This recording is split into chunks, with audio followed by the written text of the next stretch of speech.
satu yang judulnya Sebuah Jalan Menuju Terang. Tapi ceritanya sih ini judulnya Alam Baka yang serba samar. Sesungguhnya tentu tahu kan alam baka itu kan, ya kalau kita meninggal tuh kita akan menuju alam sana, ya kan. Nah, ini ada sebuah cerita nih, harus pasang suami istri, si istrinya, suaminya itu namanya Jensen namanya, karena dia bersarana, dia kan macam pocong tuh, makanya namanya Lianhua Jensen. Dan dia punya seorang istri bernama Suwangpa.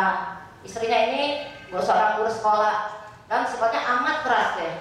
Dia itu tidak akan percaya akan segala sesuatu kalau dia sendiri itu belum membuktikannya.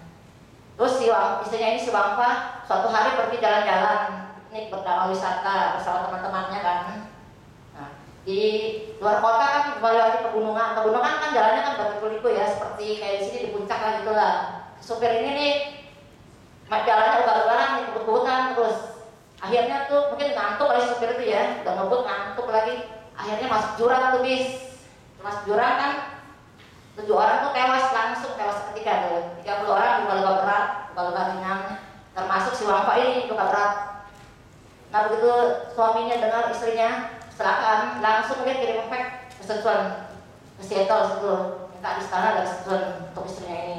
Dan dia juga di rumah kan punya tekanan darah ke Sichuan, dia juga memohon supaya Sichuan di sana istrinya ini. Setelah itu dia pergi ke rumah sakit, dia lihat istrinya, wah tak sadarkan diri nih. Dia langsung terus di samping istrinya menjapa mantra tidur, Om Kelulian Sun Siti Home, Om Kelulian Sun Siti Home, Om Kelulian Sun Siti Home, terus menerus dia. Dan pada koma itu, si istri itu, dan dia merasa berada di suatu tempat, suatu kota. Kayaknya kota itu ramai sekali, banyak orang kan. Seperti juga kayak di alam manusia itu, kota itu.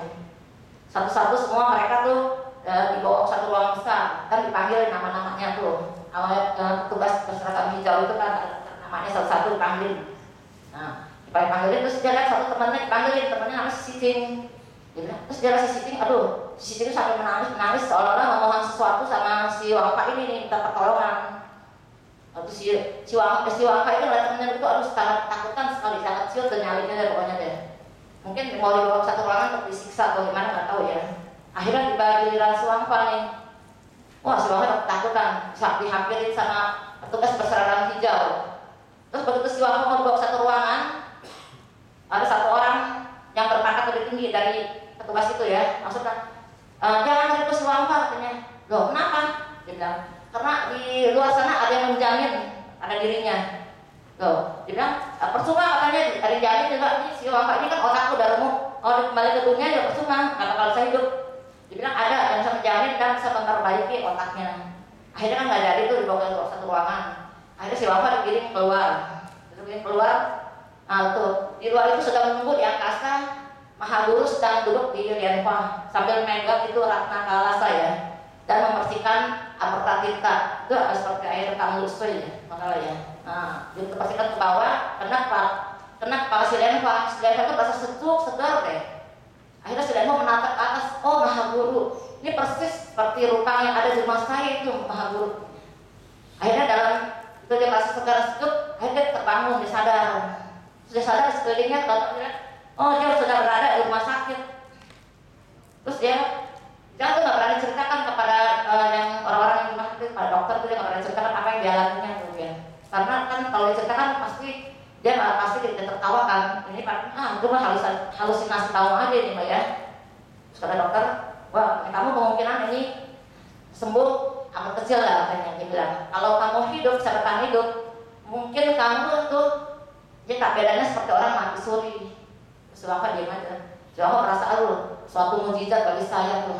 Mahaguru telah menyembuhkan saya. Akhirnya dia cepat cerita pada suaminya.